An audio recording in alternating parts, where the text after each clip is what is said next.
Hello and welcome to the Ice Guys. This is the show that takes you into the world of the National Hockey League. Every game, every day, from a betting perspective. With pro sports handicappers, Ian Cameron, Alex B. Smith, and various guests from the world of hockey and sports betting. And now, here's your host, Ian Cameron.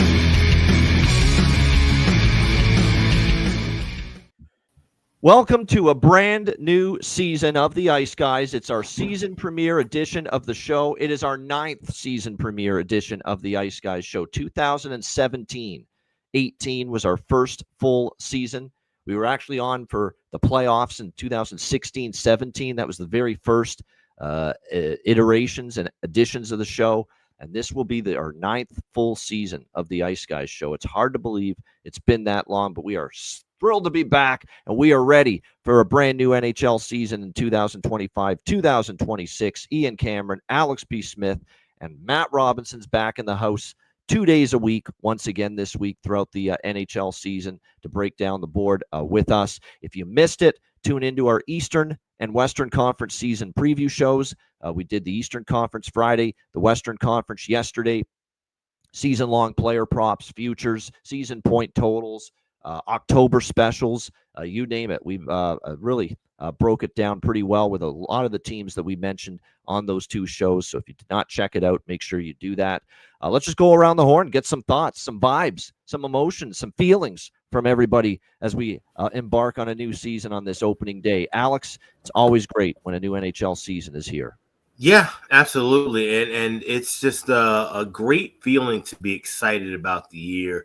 You know, there's just a kind of buzz, you know, and it's not just here in St. Paul or Chicago or, you know, Colorado, Dallas, all these different places and cities that are gearing up for the season. It just seems to feel like just everywhere, just everybody you talk to online, everybody who's a hockey fan just seems to be ready for the game. And you know, we went through several seasons of up and down where the schedules kind of condensed and kind of packed in, then of course shortened schedules with COVID and different things, and now to be back finally on track, although we do have a condensed season now with an Olympic year coming ahead. But it's just great, and it just feels that it's nice to be energized about the season again and looking forward to you know, just seeing some good hockey on the ice.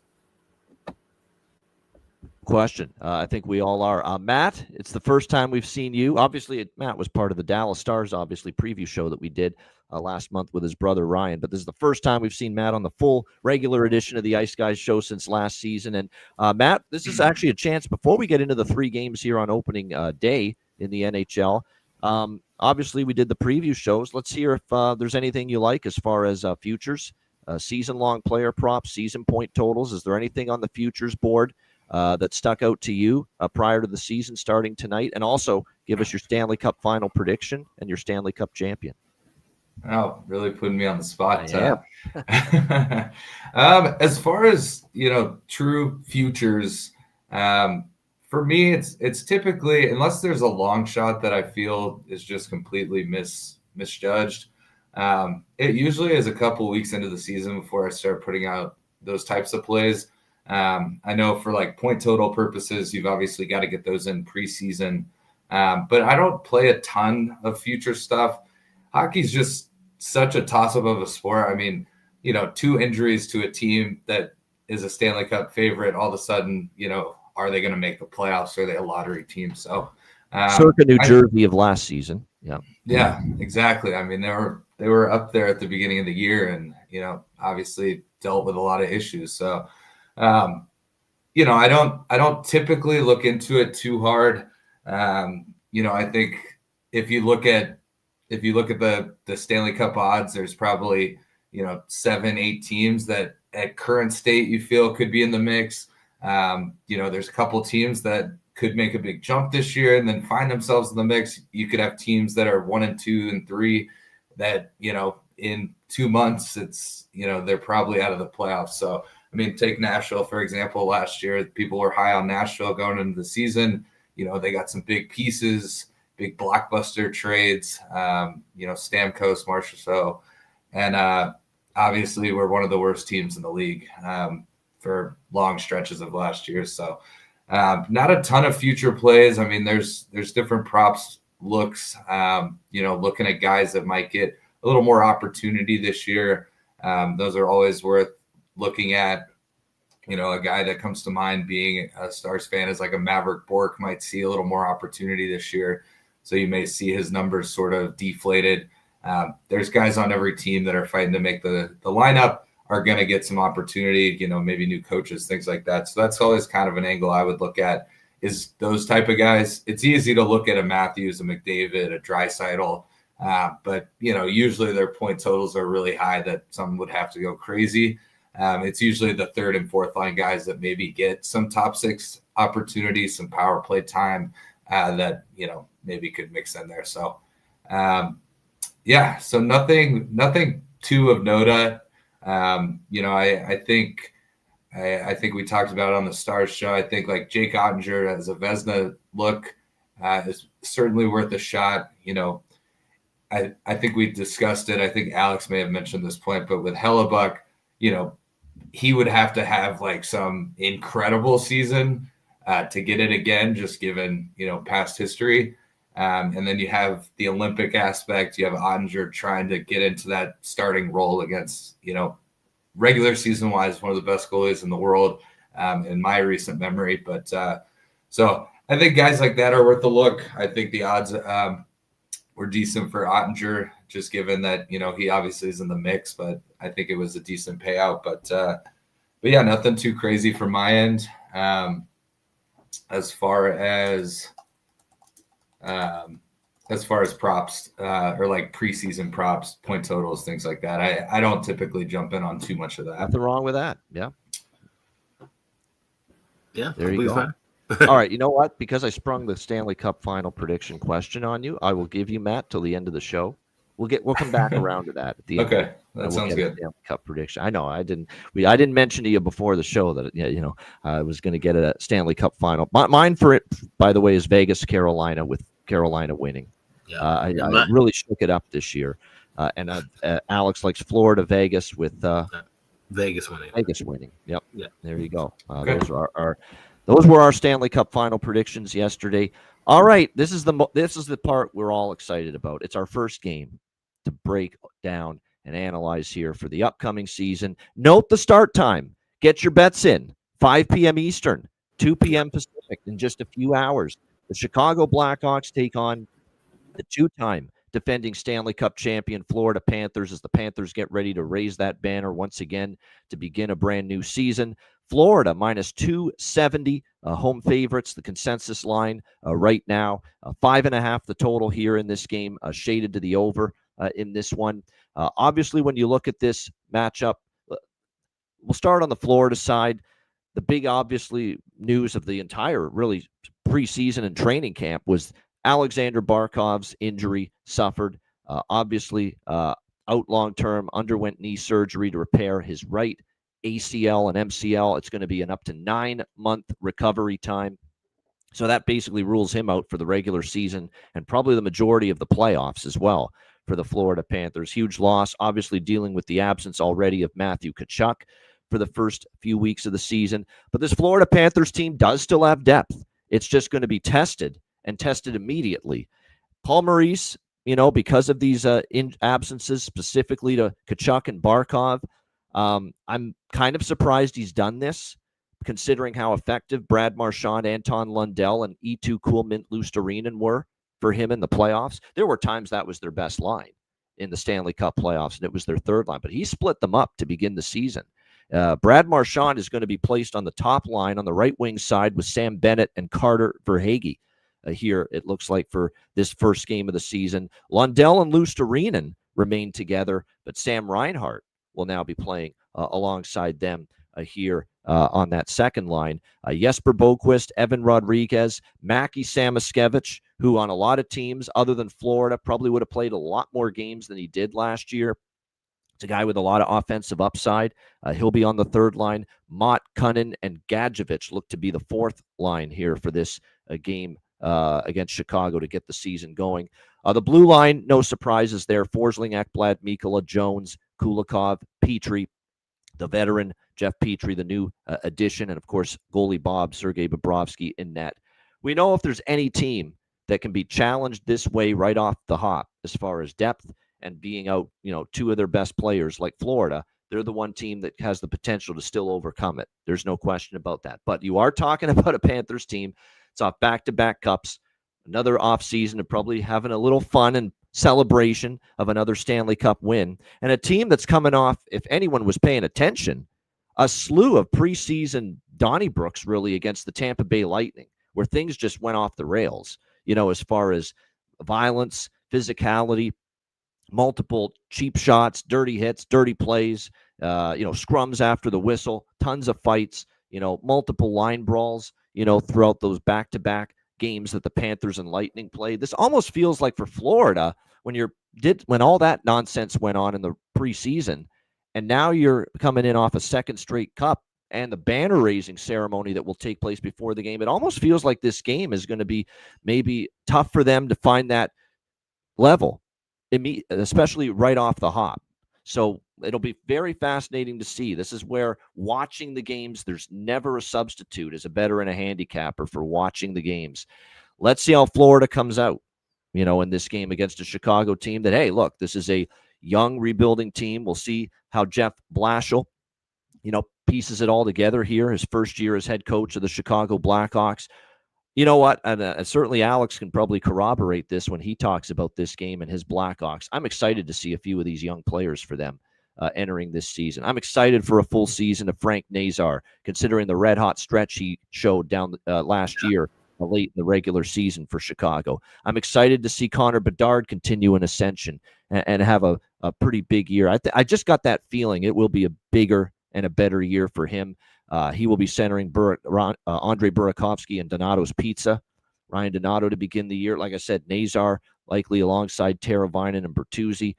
Colton Dach, the Trooper Jason Dickinson, Ilya Mikheyev, the third line, Nick Foligno, Ryan Green, and Sam Lafferty back in the fold here with the Chicago Blackhawks on their fourth line. And I'm really excited about the blue line. Now, I don't like, obviously, and I'm sure Chicago fans agree, Alex Vlasic. That's a tough blow to start the year, not having him available. He's out for this game.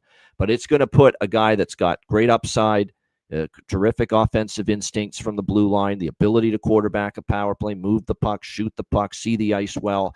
I'm excited to see what Sam Rinzel can do with this opportunity here for Chicago tonight. Looks like not only going to play number one power play and quarterback that group tonight for Chicago, but also get a chance to play on a top pair at 5-on-5 even strength here in this game as well. So big opportunity for Sam Rinzel, who has certainly already opened eyes to the Chicago Blackhawks coaching staff to see what he could deliver. You got the veteran Matt Grzelcyk. You've got Artem Levshinov, Wyatt Kaiser, Ethan Del Mastro, Connor Murphy, rounding out this blue line tonight for Chicago. And, of course, one of the storylines for this game that I'm sure ESPN, I'm sure will mention it, the return of Spencer Knight to the Florida Panthers. Very, very interesting to see. I'm sure this is a spot that he's excited about.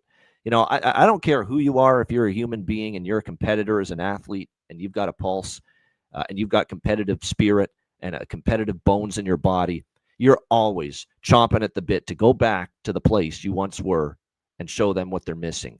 And that is something I'm excited to see from Spencer Knight here tonight in this game, or this afternoon, for the Chicago Blackhawks. And don't forget how well he played at certain times last year for the Chicago Blackhawks down the stretch. So I would not be surprised if he has a heck of a game. We'll get into props more, but one thing we know is Florida is usually a higher volume shots on goal shooting team on home ice. So this could be a spot for, say, Spencer Knight over saves, in a game like this to really perform pretty solid. And like I said, I think this game means a little. He won't say it, but I'm sure deep down inside he knows this game means a little bit more than the average game. Getting to play your former team and team that traded you at the deadline, obviously last year, to the Chicago Blackhawks. So fascinating game. It's always scary to bet against this Florida Panthers machine. We know that, but this machine has some dents in it coming into this season. I just feel at the price being offered, I took a small shot with Chicago here, plus 220. Is it, and this line has come down, by the way. You could have gotten a better price on Chicago a couple months ago. But, yeah, Chicago plus 220. I'm also going to dabble in Chicago to score a goal in the first period of this game. And that you can get at around minus 105, minus 110. Now, we talked last year, this angle was just absolutely phenomenal for the underdogs against a minus 300 or especially a minus 400 favorite. That's really strong, getting the underdog to score in the first period. But I still think it's worth it in this spot that Chicago maybe can get on the board early in this game. Didn't they score like in the first minute of the game last year when they played in Florida? I'm pretty sure 7 seconds. I'm pretty sure it was a Frank Nazar goal. 7 seconds in, 7 or 9 seconds. It absolutely was. So I like that. I like that Blackhawks to score in the first period here. I also dabbled in the first period over and both teams to score in the first period. Both teams to score in the first period is up to plus 200, in a lot of spots. I like those looks rather than the full game over because I think Knight's going to play well as this game goes on. Knight did have an issue at times with an early goal allowed, and then he'd bear down and really start to play better. So this could be one of those games where there's some goals early and then it slows down after that. But those are the looks here for me. I'll go with Chicago here, a shot on the money line, the first period for them to score a goal, and just a split on the both teams to score first period over here as well in this game. We'll get to props in a minute. Alex, Chicago, Florida. So, yeah, this is an exciting game. And if this was in mid-January or late March, wouldn't be that exciting.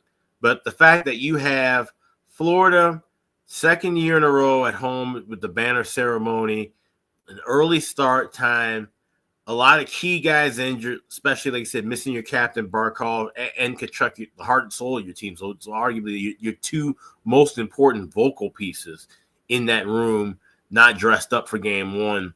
And we've oftentimes seen where teams, and not even just on the ceremonies, but you'll hear us say this, we'll be repeating ourselves for about a week with this.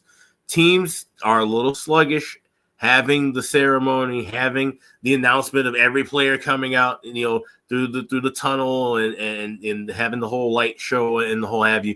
That 20-minute, 15-minute ceremony for some teams, and when you talk about a banner ceremony, you're talking about 45 minutes to possibly an hour, can go kind of long. And you could see teams get restless, and you think it would be just your natural disposition, the road team's going to be the team that's kind of weary. Well, no, the road team's usually the one that they're kind of already set on that, and they're the ones that kind of get after. With a home team, they're the ones being, showcased and paraded around, and especially now these last few years, you see where they'll bring the actual Stanley Cup back out and skate around with it again, and that's hard to bring back those emotions, and then all of a sudden, okay, well, now that's done, we got a hockey game to play.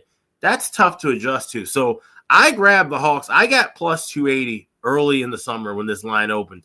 It was Florida minus 325. I just thought that number was ridiculous considering the situation of a game one.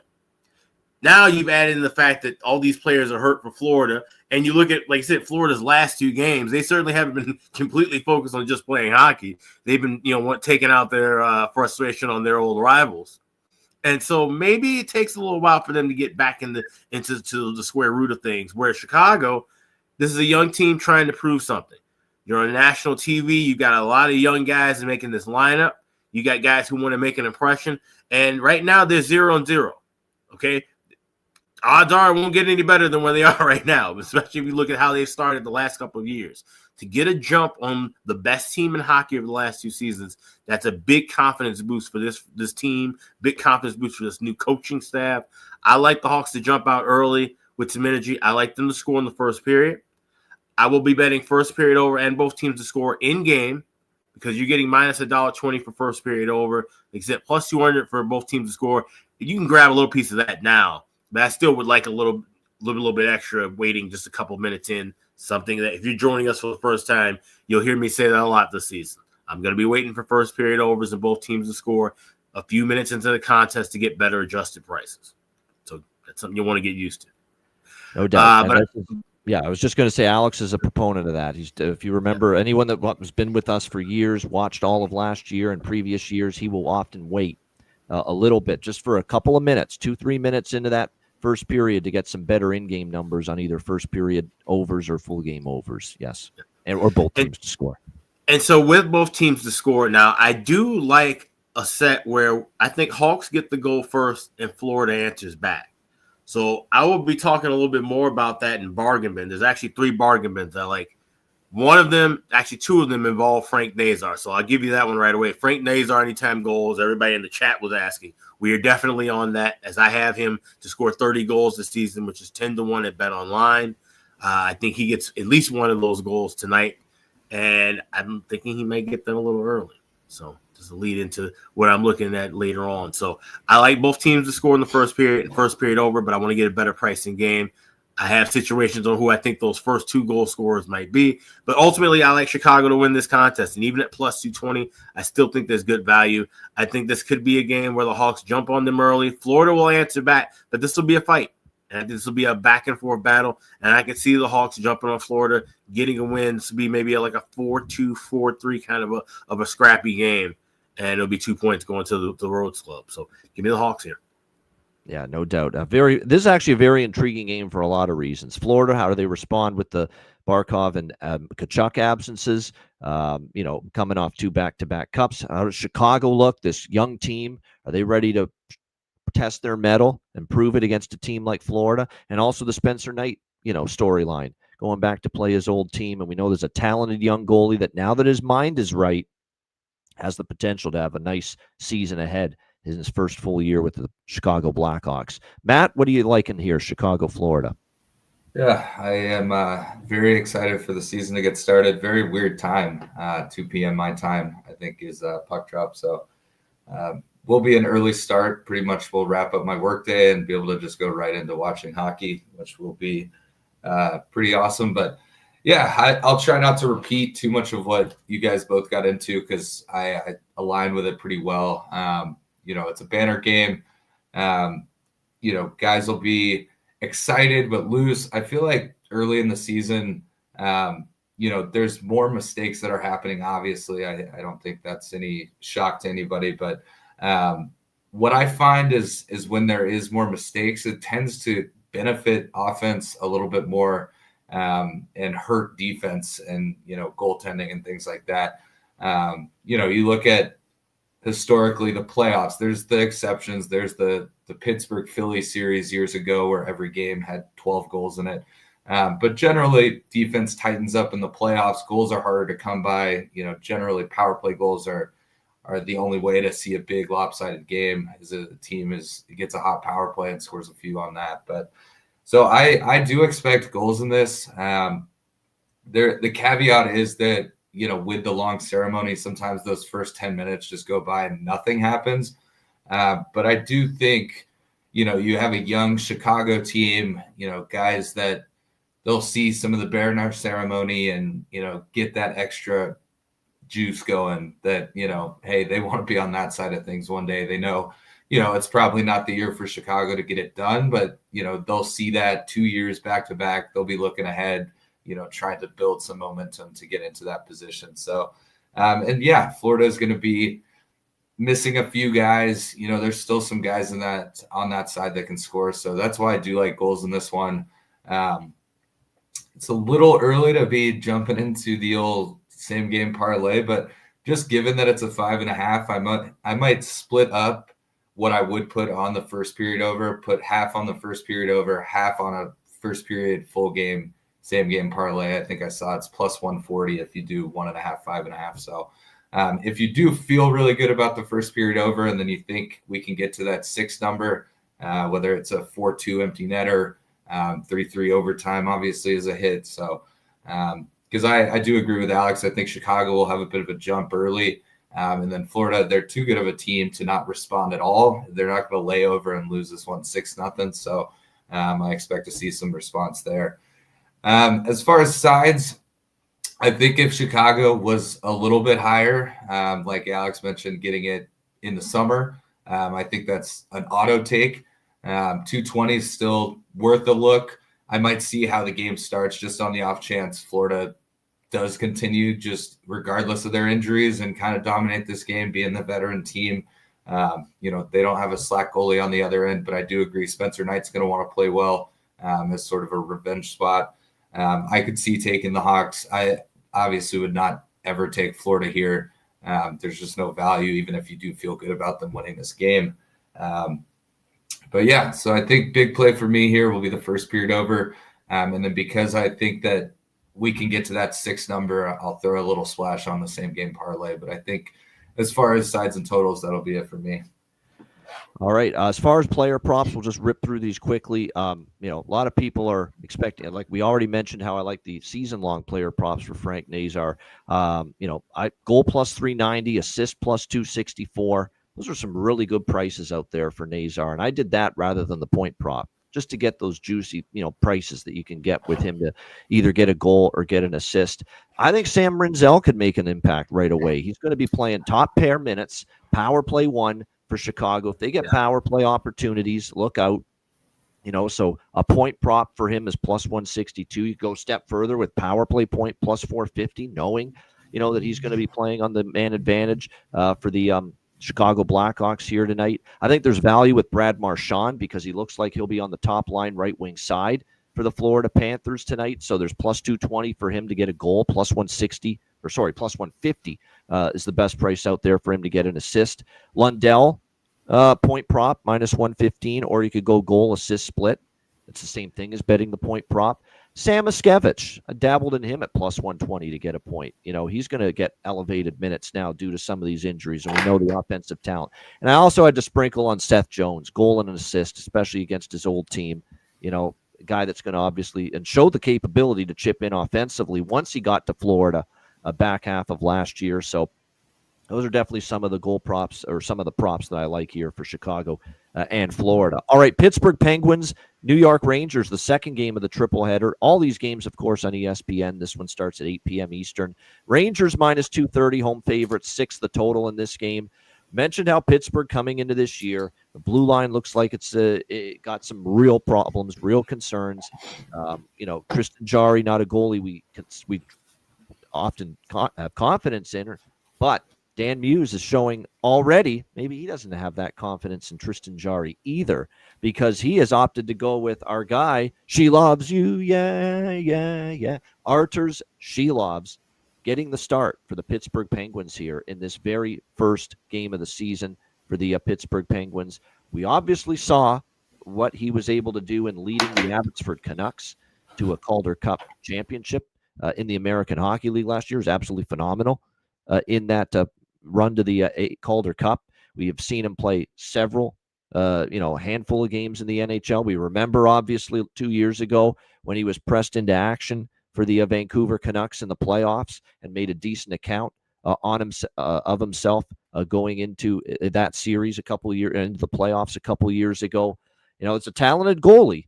That being said, you're getting used to a blue line that, and Vancouver had flaws when he was starting for them, but I would say this is a much weaker blue line than anything even Vancouver had. So Shelovs is going to have to navigate that, knowing that he's got, a blue line that's got Erik Karlsson, not a defensive stalwart. Chris Letang's not the defensive stalwart as far as playing shutdown, strong defensive hockey at this stage of his career like he was previously. Ryan Shea, Parker Wotherspoon, Caleb Jones, Harrison Brunicky, who they like.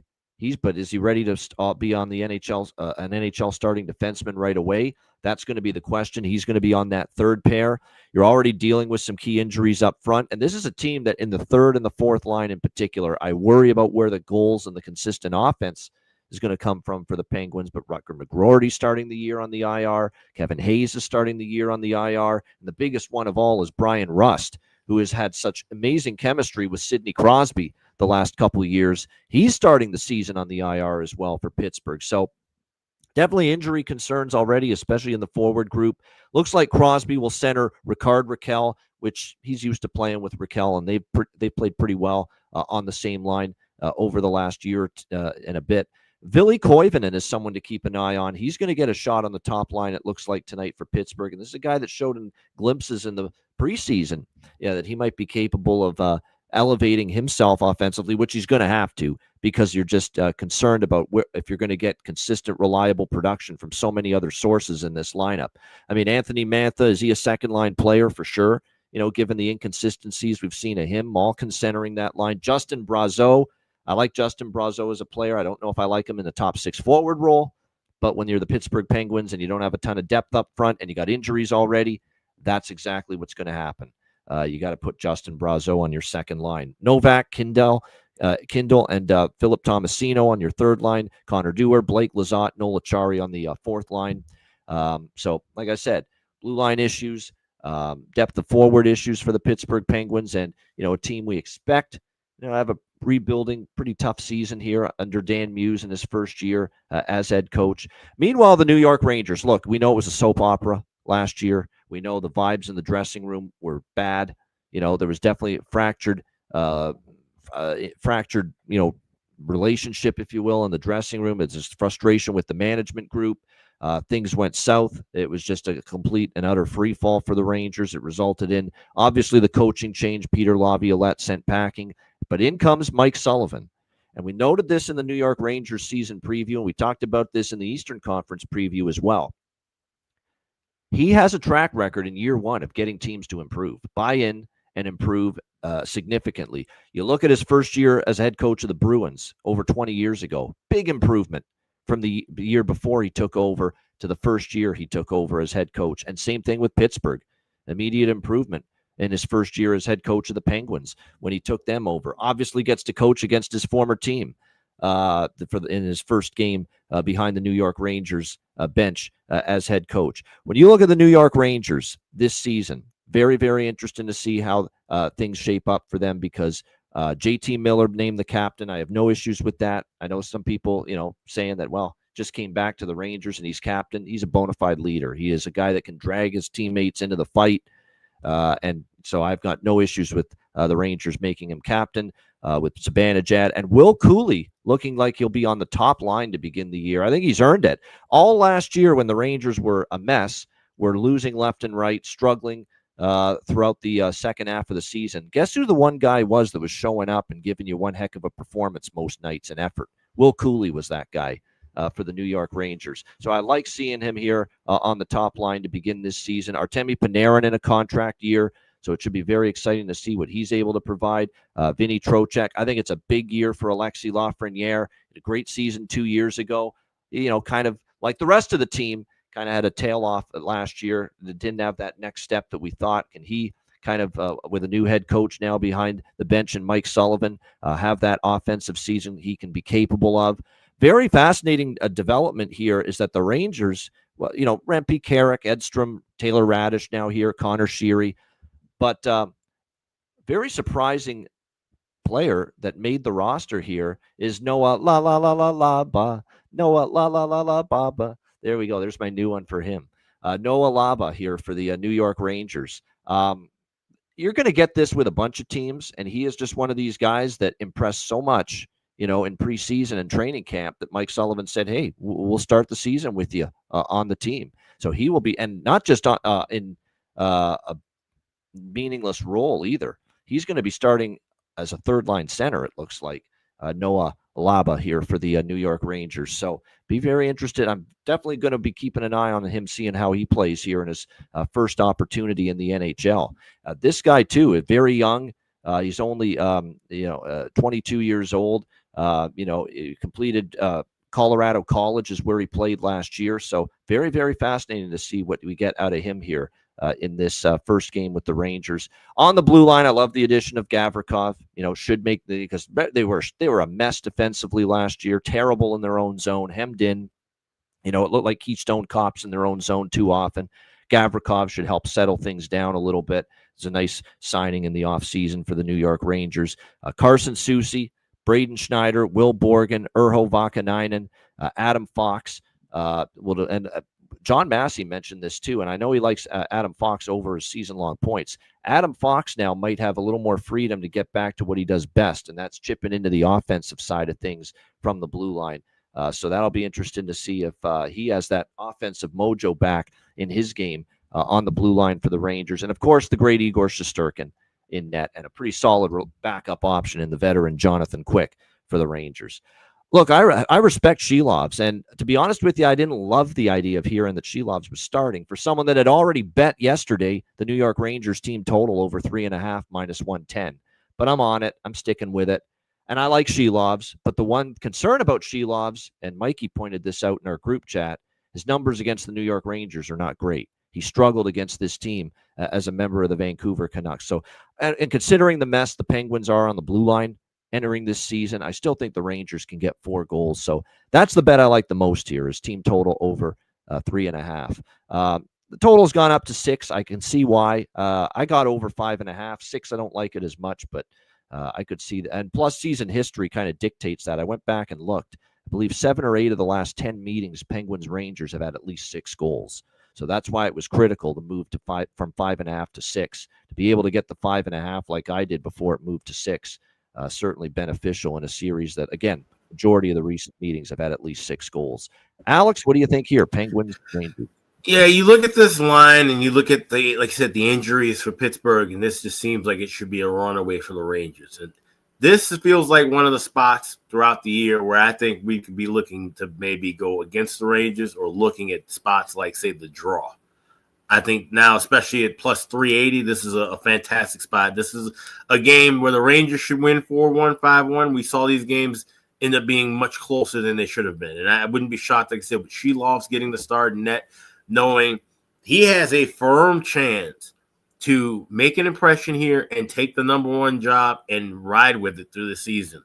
I expect him to have a good game here. I expect both goaltenders to look sharp. So that total, like I said, it's right on that number. I could see this one being 2-2 or 3-3 after 60 minutes. So I took a shot. I grabbed plus 360 yesterday, but now that it's up to plus 380, definitely would advise the draw here. Now I'll even take a sprinkled shot. It's funny, we're seeing this now available during the regular season. Hope it lasts. But game to reach overtime and OT goal scorer at FanDuel. I'm going to go with Mika Zibanejad. You can grab that at 80-1. So that's not a bargain bin play. It's just a regular old play on my card.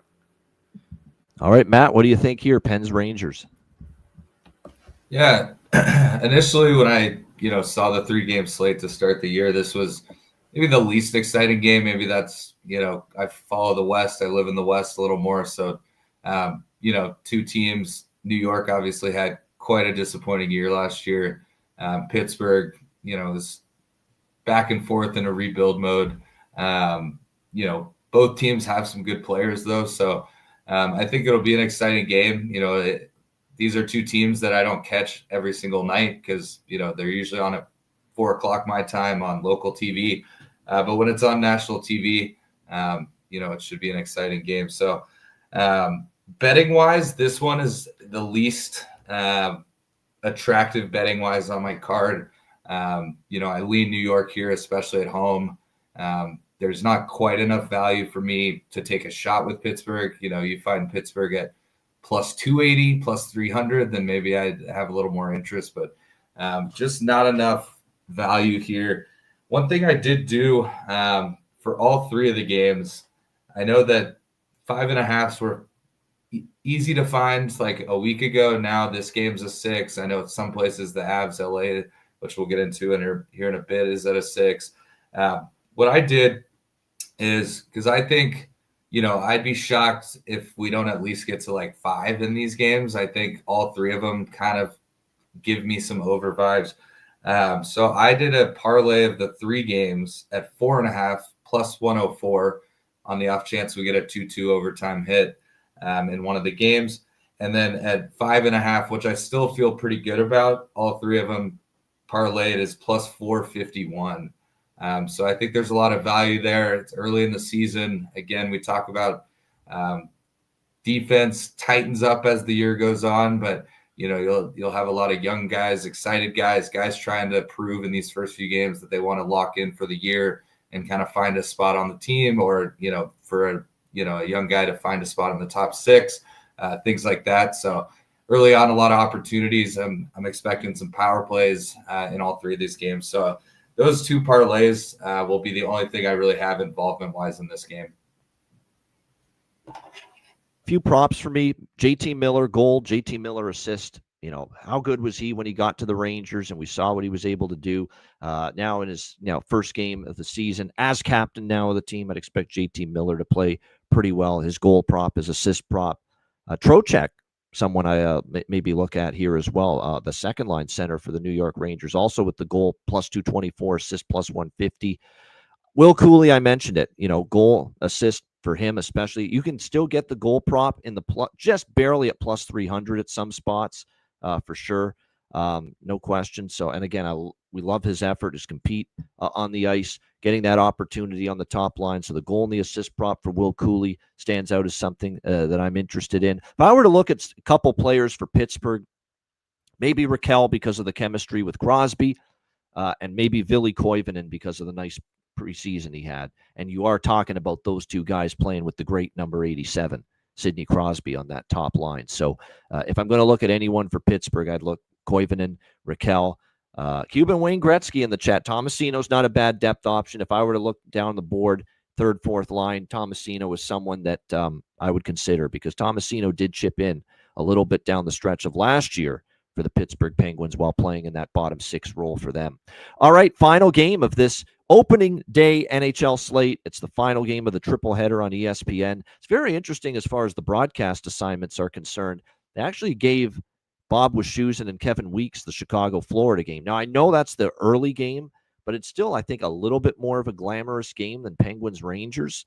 But because I think Penguins-Rangers is the primetime slot, 8 p.m. Eastern, they still gave that one to the A-team of Sean McDonough and Ray Ferraro. So it was just interesting, because I maybe thought they would have reversed it and given, the Florida game to Sean and Ray, but they ended up giving them still the Penguins-Rangers. Not necessarily because it's the more glamorous game, but probably because it's the primetime game, the 8 p.m. Eastern slot here for ESPN tonight. This one's late, 10:30 p.m. Eastern time. Colorado, LA. Colorado minus 115 road favorites. 5.5 the total in this game.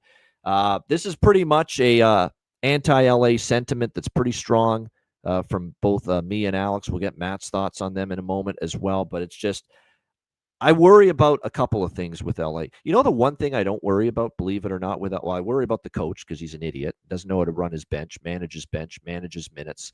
That's a concern right there. We saw it in the playoffs, blowing leads left and right. That was a concern, obviously, down the stretch. What concerns me the most, what doesn't concern me about LA, is actually their forward group. I think they're going to be able to score goals, this team. Like, let's be honest, they scored goals against Edmonton in the first round last year. The lack of offense and the lack of ability to connect with the man advantage was not the problem for the Los Angeles Kings last year.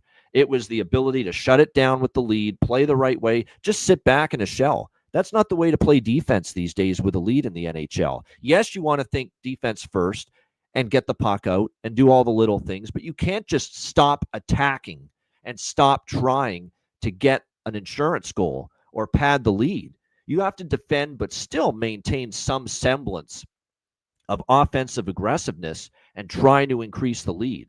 And that's where LA got into trouble in the first round loss to the Edmonton Oilers that had, Alex and I absolutely apoplectic and furious with that, how they botched that whole thing, the LA Kings last year in the playoffs. Scoring's not their issue. In fact, LA, you look at this year, you look at the lineup, this could be one of their better offensive lineups up front in a very long time. And this is a team that's has Alex Laferriere, bit banged up entering the season. Corey Perry on IR. Scory Perry, he can still contribute, even in his 40s. And even without those two guys, you got Kevin Fiala, who had a great season last year with LA. There were times that he was scorching for the Kings last year, couldn't stop him. Andrei Kopitar in his final season still got a little gas in the tank. Adrian Kempe, one of the better goal scorers in the NHL. Andrei Kuzmenko, who's an all-offense, no-defense kind of player. He's just not great away from the puck at all, but he's very good offensively, and he showed that with the LA Kings once he arrived on the scene for them last year. Quentin Byfield, kind of status quo for him. 2 years ago was his breakout year. Last year he kind of treaded water. Wouldn't be surprised if he has a better year this year. We know we love the Fogue Daddy, Warren Fogle. You know that. We love some Warren Fogle here on that third line with Phil Deneau, and Trevor Moore can chip in, and even the fourth line, and I'll get to it. There's Yoel Armia is someone that last year was ice cold down the stretch for Montreal offensively, but he got off to a really good start offensively for the Habs last year, and now you got him on a fourth line for LA. The defense is the concern. I think they're worse on the back end. Gavrikov out does not make you a better team as far as in your own zone defensively, in my opinion. They're going to struggle. They're going to lose the physicality. They're going to lose the shot blocking that Gavrikov provides, and just a real good shutdown presence on that blue line. And now you're going to be looking at your top pair. I think the combined age is probably over 70 with these guys. In fact, I know it is Brian Dumoulin and Drew Doughty. And we like Drew Doughty. Drew Doughty can still play. Brian Dumoulin can't. Not at the level that he did years ago. And that's the problem here. He's slow.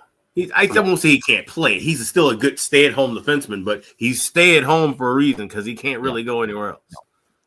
No, you're right. You're right. He can be good at if he doesn't get caught up ice, he maintains good gap in his own zone, and he's able to protect the front of the net. That's where he's good. But you're right. You can beat him with speed if he tries to get a little too aggressive, in the neutral zone. So that's something to watch for. But Brian Dumoulin I don't like Brian Dumoulin in a top pairing role. If he's, your fourth or fifth or sixth defenseman, totally fine with him at this stage of his career.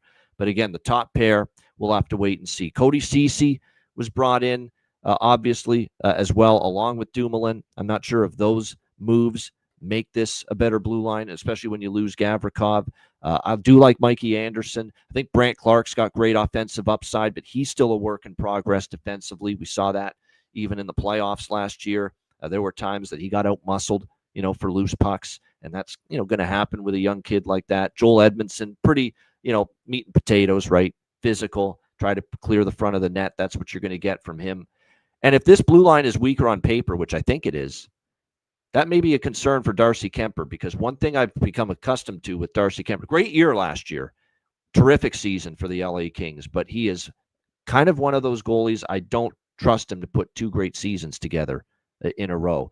I could see a little bit of a fall off this year for Darcy Kuemper as far as his performance in net. And if he's not going to play nearly as well in net, combined with the weaker blue line in front of him, that's what I think makes this Kings team a little bit more vulnerable to give up goals this year than maybe we've seen in the past. While I like their offensive upside a little bit more. So you can kind of see where I'm getting at here. I think LA, and I know they were 4 and 34 or 47 and 37 with over-unders last year. 47-37 to the under last year. They might trend more toward 50-50 this year with totals, and maybe even slightly more overs this year, because I think they're an improved offensive team. They're worse defensively. Colorado, it should be you're always going to have the ability to score on the power play with them. 5-on-5 with McKinnon. Moving to the country, gonna meet me, Marty Necas. Looks like he's going to start on the top line with McKinnon and Lehkonen. Gabriel Landeskog, what a great sight to see that he's just healthy starting the year for the Avalanche. Looks like he'll be with Brock Nelson and Big Val Nichushkin, Colton Drury and Olofsson, the third line. Kelly, Zakhar Bardakov has made the team and he'll play on the fourth line. Yoel Kiviranta as well. The blue line, pretty much become the mainstays, the familiar names. And the nice thing about this blue line largely staying intact the last few years is that you gain chemistry, you gain cohesion, and it makes you probably a stronger six-man unit on the back end as a result. Devon Taves, Cale Makar, Sam Malinsky, Sam Girard, Josh Manson. The only new entry is Brent Burns, the old veteran now in his 40s, who, look, not the Brent Burns of back in the day, but certainly Brent Burns that can still play at a reason. That can still move the puck. I worry still at times about his defensive play, especially in the older years. He's never a great defensive player on the blue line for in his career, Brent Burns. You worry about it more in the latter stages, but he can still do all the things like shoot the puck, move the puck, get the rush started, play on the power play, do all those things, even though now he's in the latter stages of his career. And then in net, very fascinating to see that Colorado will not have Mackenzie Blackwood to start the year. Scott Wedgwood will get the nod here in net here for the Avalanche in this opener, and we'll see how he fares with this opportunity. I don't think there's as big a gap as some people may believe between Blackwood and Wedgwood. Blackwood at times was marvelous last year. At times he did have the odd game where he was kind of susceptible, but I thought Wedgwood had a pretty solid, steady season for the Colorado Avalanche overall. So we'll see how he fares here in this matchup.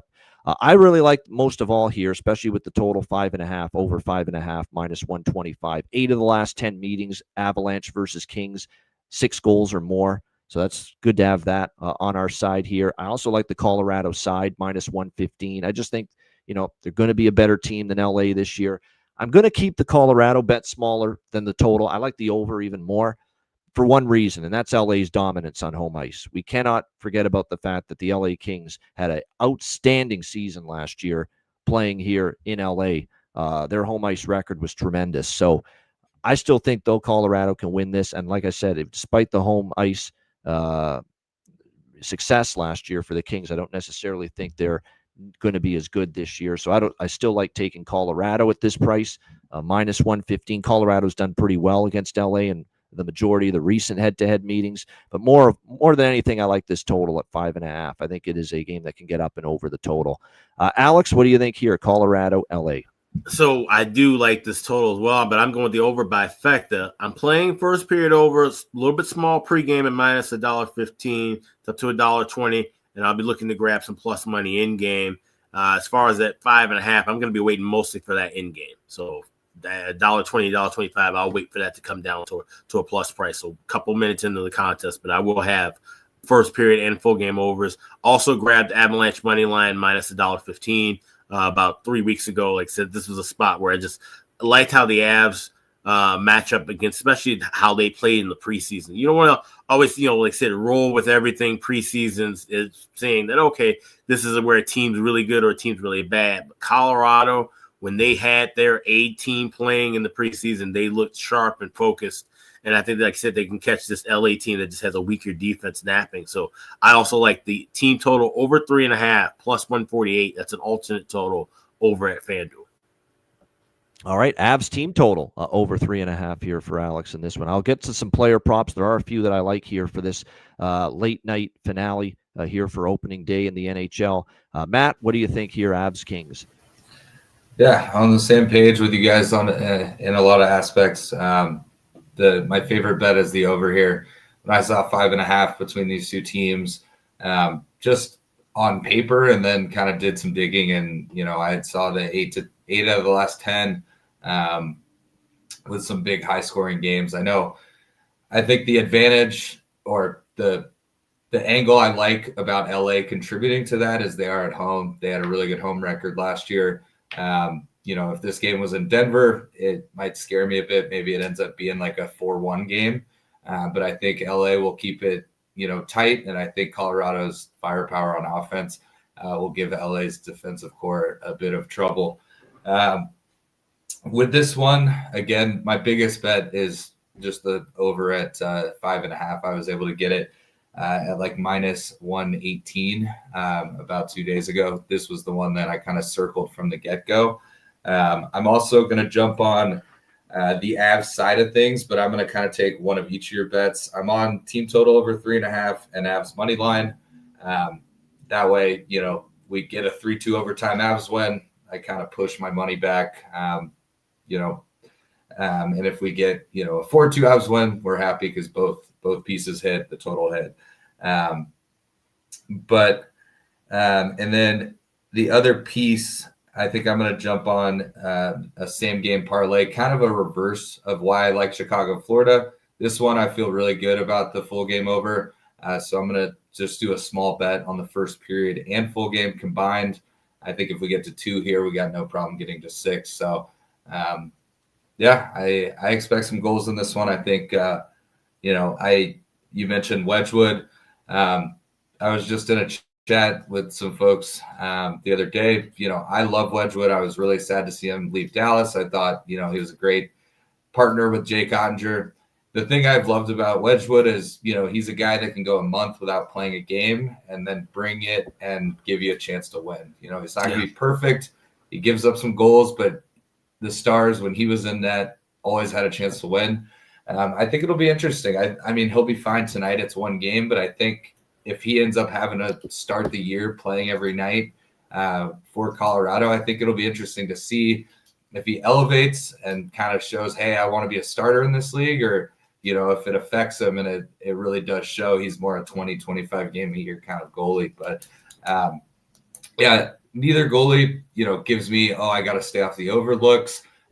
Neither goalie is, an auto over bet by any stretch, but I just think you combine an Avs team that has such good offensive capabilities, LA's D-core, LA being at home, they can chip in, as you get down the depth of Colorado's defensive core, there is some leaky spots. So I just am hoping for a nice prime time for me, late game for the East Coast, a little shootout, a 6-5 game. I feel like we'd all be pretty happy with. So we'll see if we can end the night with a bang.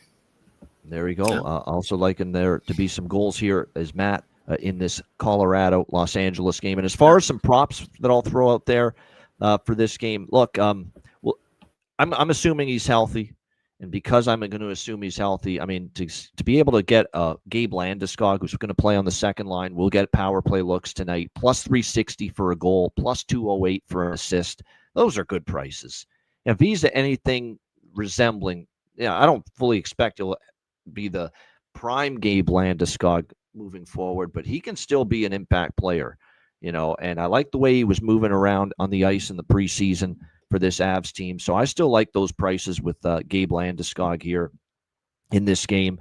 Andrei Kuzmenko is the one I like for LA. You can get plus 325 goal, plus 170 assist, top 6 forward role, guy that really produced late in the regular season last year for Los Angeles. So like I said, Kuzmenko still has issues away from the puck defensively, but boy, he can certainly make it happen and contribute offensively. So Kuzmenko props make some sense to me here as well.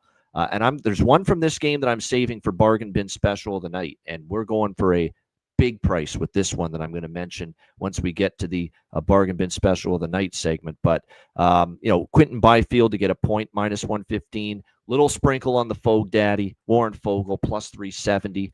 How often have we seen? How often have I been able to cash in with pretty good prices like that with Fogle? So those I think are going to be worth a look here. And I think Marty Necas, who is known for hot starts, who is going to get the top line opportunity with Nathan McKinnon and Arturi Lehkonen to start the year.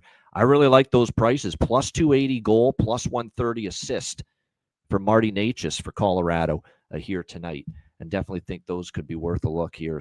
I just think those are really good prices for someone that's playing on the top line alongside the Nate dog, Nate McKinnon. So and we know that Necas has gotten off to really strong starts in the month of October in the past. So really liking those prices there with Marty Necas. All right, there you have it. That's our first show in the books, our first card previewed and analyzed in every nth degree for everybody here. And I see so many great faces, names in our YouTube chat that are familiar to all of us. Names and faces that have been with us for years tuning into the show. It is great to see all of you back with us. You've made it back. You're surviving, and you're ready to go for another NHL season. So it's great to see everyone in the chat. Make sure you hit the like button. Appreciate it very much. We have missed you. We've missed doing this show, and we've missed you. Over 670 live viewers right now. We can't thank you enough. Appreciate it very much. Hit the like button. I do want to mention before we run the ads, because we will be running an ad for this. One of the ads will be for this website moving forward, wizardsportspicks.com. This website is just starting to, launch in full. It's been a gradual, long process to get this website up and running, but wizardsportspicks.com, make sure you check it out. I'm a handicapper on the site. Alex P. Smith's a handicapper on the site. And I'm very happy to say that Matt Robinson is a handicapper on the website as well. We expect to do great things and big things with wizardsportspicks.com. What will separate this website from a lot of the other sports betting websites is just transparency, integrity, record keeping, record tracking that will go back weeks, months, years in every sport. Professional, as far as the delivery of the picks on the website on a daily basis, write-ups, written analysis with each pick from all the handicappers. We're going to obviously have a YouTube channel attached to the Wizard Sports Picks website, and we'll probably all be involved on a lot of the content there. And like I said, it is going to be a venture that we're all excited about.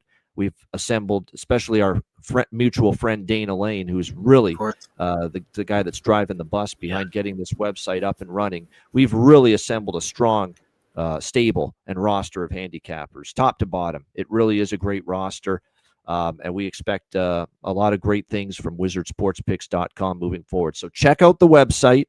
Free plays will be posted, multiple free plays per week from all three of us will be up there on the website. Right now, you can subscribe for single game premium picks on the website daily in all sports at wizardsportspicks.com. Eventually, when the website launch continues to move into the next phase, the next step, you'll also be able to subscribe to 3 or 5 game pick packs, as well as longer term subscription options, monthly, annually. Those kind of options will be available. So excited to get things going. And like I said, wizardsportspicks.com.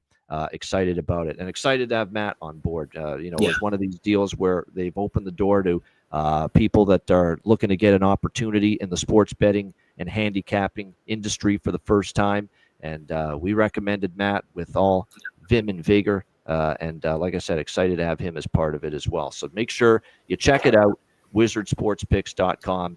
Great website, and looking forward to some great things with all three of us here on that website in the weeks, months, and years to come. All right, there you have it. And patreon.com/iceguys, $10 per month. Get on board. It's here. What are you waiting for? It's opening day. You get, obviously, the season point totals, futures, season-long props. It's been posted already on the Patreon page for members. Make sure you check it out. And of course, $10 per month. You get goalie charts, totals charts, power ratings, the daily betting card, sides, totals, player props posted each and every day on the Patreon page. Bonus videos, bonus content, exclusive live betcasts throughout the season, which will be available to only our Patreon members. So make sure you sign up. Just $10 per month. Patreon.com/iceguys. Yep. Also, check out the Ice Guys store, iceguys.myspreadshop.com. Starting tomorrow, you spend $70 or more in the store, you'll be able to get 20% off of your order. So this is a great time to stock up, get ready for the season, get new hoodies, new winter hats, because it's going to get cool soon. It's hockey season now. So now's the time to bundle up and get your Ice Guys merch. Check that out. iceguys.myspreadshop.com. 20% off all orders, $70 or more, starting tomorrow. There you go. All right, check all that out. All right, we will be back with our first regular season bargain bin special of the night segment and best bets in just a moment, right after we hear from our Ice Guys sponsors, Wizard Sports Picks, the Ice Guys store, and our brand new smoke sponsor, the Ice Guys, our friends at Royal Cannabis.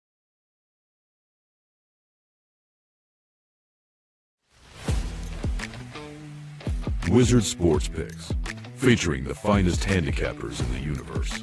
Sharp insights, trusted picks, and relentless results. We strive to help you become consistent winners. This is Wizard Sports Picks.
Where the kings and queens shop.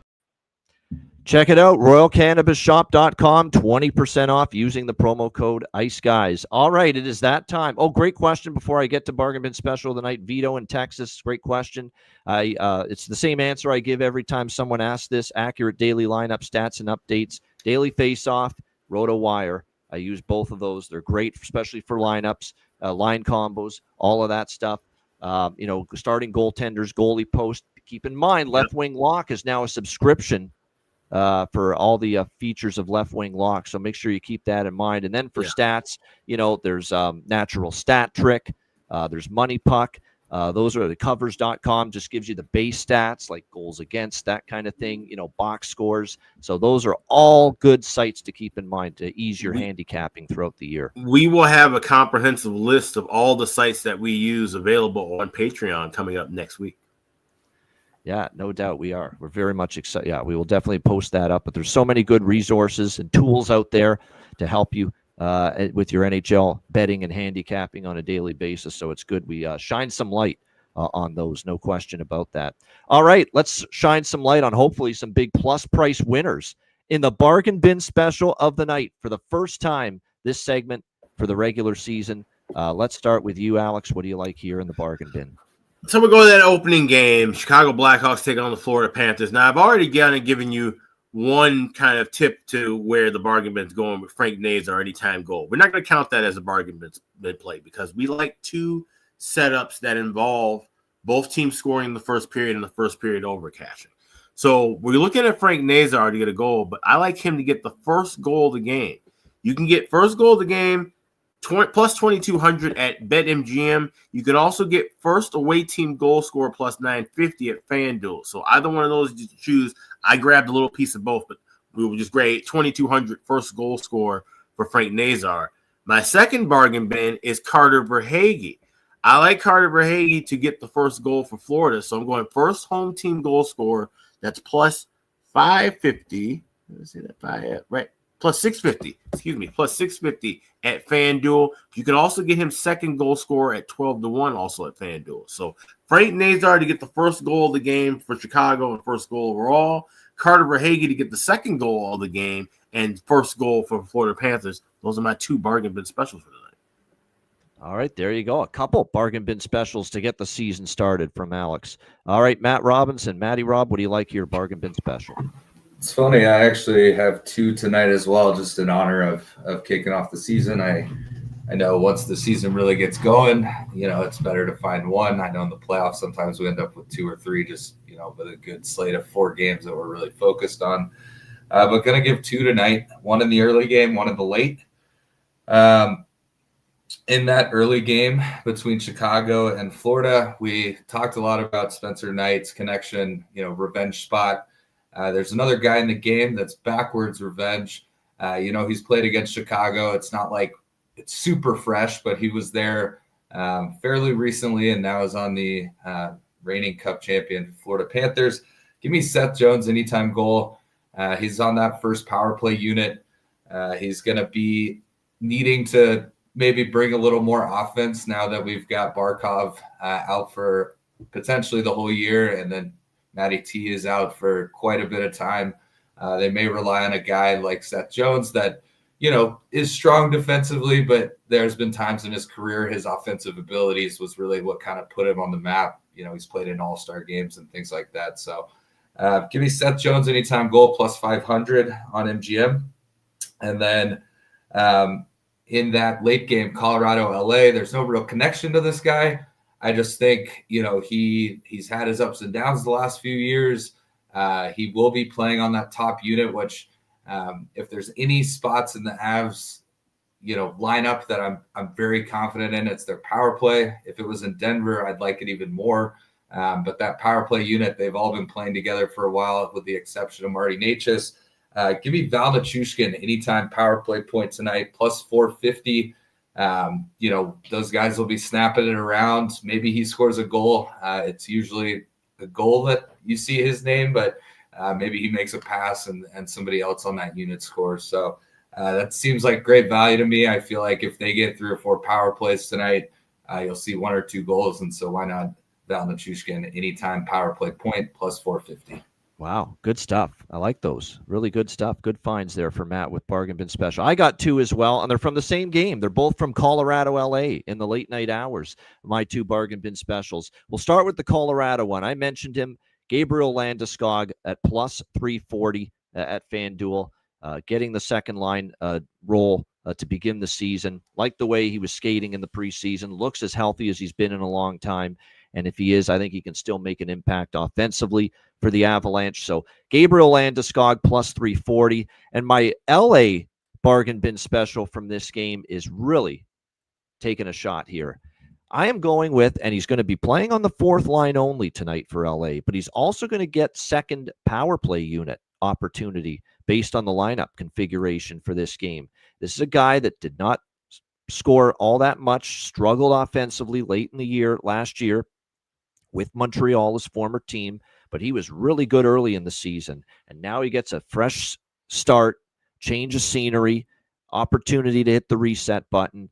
It wouldn't shock me if, certainly with the power play opportunity he gets on the second unit, that maybe he can chip in and even on the fourth line role, still have an ability to maybe find a goal tonight. And that is Yoel Armia for the Los Angeles Kings at plus 825 is the price you can find on him. I think it's worth a shot, especially when he is going to get some time on the power play tonight for the LA Kings, a power play that was better late in the year, and we saw what they were able to do. Remember, that Edmonton series power play was good for LA.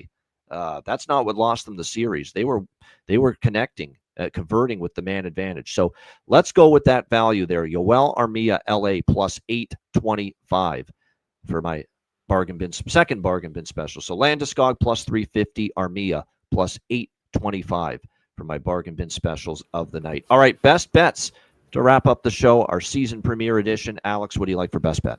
I wouldn't mind seeing both those guys score in the first period of that contest. I'm going with the Avalanche and Kings first period over. It's climbing. It's at minus 125 up to a minus $1.30. So, like I said, play a little bit now and try and grab a little bit better in game, just a couple minutes into the contest. But we'll grade that minus $1.25 over 1.5 with LA, Colorado. That is my first best bet of the 25-26 season. There we go. First period over. Colorado, LA for Alex B. Smith with his best bet. Matt, what do you like here for best bet tonight? I love that because I'm going to be going to the same game and I'm going to be taking that over 5.5. As I mentioned earlier in the show, I started to really look at the lines maybe a few days ago, a couple weeks ago. And this is one that stuck out for me between these three games. I just think, based on both rosters, I just feel really good about this over 5.5. So give me LA, Colorado over 5.5. We'll have to stay up late for this one, especially if you're out east, but let's get to 6 goals and cash in early. Good stuff. Colorado, LA over 5.5 for Matt Robinson with his best bet. My best bet, I don't have the guts to make it Chicago Blackhawks money line, but I have the guts to take him to score in the first period. I think that's a good angle. They scored in the first minute of the first period in Florida last year when they played the Florida Panthers. And all we need is just Chicago find the back of the net in the opening 20 minutes, which I think they're very capable of. So let's take Chicago team total over 0.5 or Chicago to score a goal in the first period, whatever you want to call it, minus 106 against Florida for my best bet here for this opening day in the NHL season. All right, shout out to everyone in the chat. Appreciate it very much. Hit the like button on the way out. It's good to be back. Good to see all the familiar names in the chat. Of course, good to be back with Alex for another great NHL season, another great season of the Ice Guys. And, of course, Matt Robinson, who will be on 2 days a week with us throughout the season as well. And excited to get these games going. We're less than 2 hours away from the beginning of Chicago, Florida. Very much excited about that. A reminder, the Ice Guys is live 7 days a week, Monday to Friday, 2 p.m. Eastern, Saturday and Sunday, noon Eastern. If you can't watch the show live, download the Ice Guys podcast in audio form on all major podcast platforms, Google Podcasts, Apple Podcasts, Spotify, Stitcher, iHeartRadio, Amazon Music, and more. Download the Ice Guys podcast when you can't watch the show live. For Alex B. Smith and Matt Robinson, I'm Ian Cameron. Have a great Tuesday night. Enjoy NHL opening day, and good luck with all of your wagers, and good luck this entire NHL season, of course, as well. Let's make it a profitable one, and we will see you again tomorrow on Wednesday, 2 p.m. Eastern, for another edition of the Ice Guys.